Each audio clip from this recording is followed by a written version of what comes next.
নমস্কার, আমি মৌসুমি রান্নাঘরে সবাইকে স্বাগত। আজকে আমি নিয়ে এসেছি ইলিশ মাছের কষা। এটা আমি এখানে রান্না করব। প্রথমেই কড়াইতে আমি সর্ষের তেল দিয়েছি, তেলটা এখনো গরম হয়নি। আর আমি ইলিশ মাছটা ভালো করে ধুয়ে পরিষ্কার করে নুন হলুদ, পেঁয়াজ কুচোনো, রসুন বাটা, কাঁচা লঙ্কা চেরা মাখিয়ে 10 মিনিট মতো রেখে দিয়েছি। এবার আমি কড়াতে সর্ষের তেল দিয়েছি, আমি রান্নাটা সর্ষের তেলেই করব।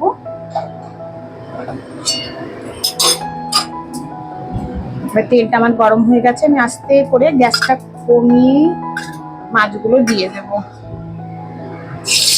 খুব সাধারণ, অল্প সময়ে অল্প উপকরণের একটা সুন্দর রান্না।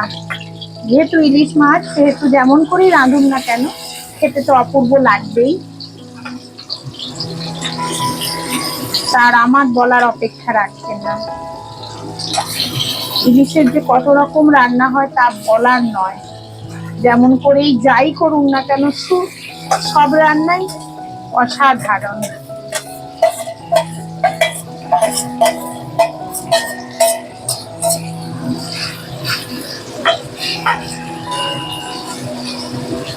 এটা আমি একটু ভাজা ভাজা করবো উল্টে পাল্টে দিয়ে।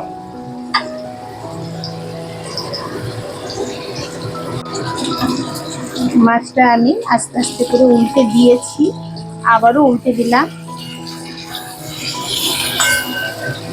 এইভাবে একটু কষিয়ে নিচ্ছি মাছটাকে মশলার সাথে, তেলের সাথে। দিয়ে আমি একটু অল্প জল দেব।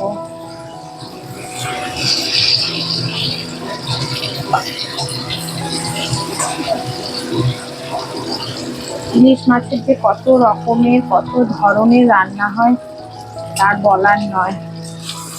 সব রান্নাই সুন্দর, সব রান্নাই অসাধারণ।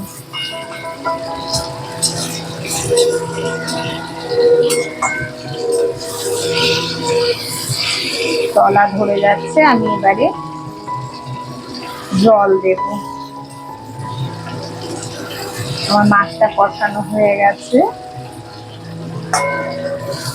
খুব বেশি জল দেব না।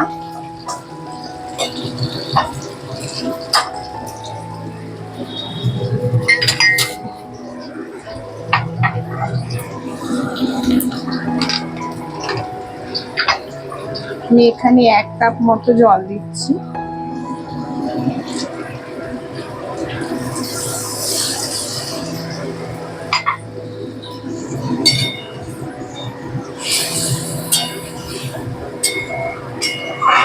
গ্যাসটা একদম কমিয়ে দেব।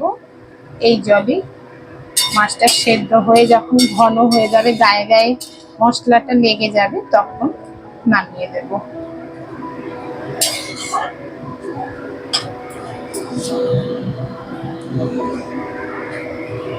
এইভাবে কিছুক্ষণ রান্না করব। দেখুন, ঝোল মরে একেবারে ঘন হয়ে গেছে, মাখো মাখো হয়ে গেছে।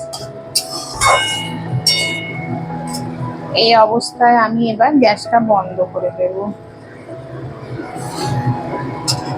আর আমি নুনটা চেক করে নিয়েছি, আমার একদম ঠিক আছে।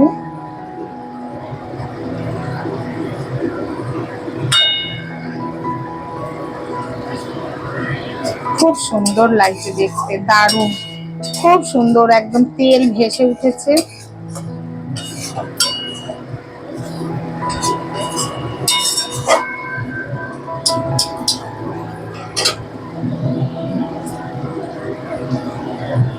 এই অবস্থায় আমি গ্যাসটা বন্ধ করে দিলাম আর একটু ঢাকা দিয়ে দেব।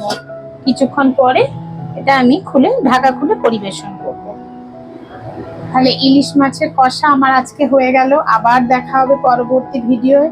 আসি তাহলে, নমস্কার।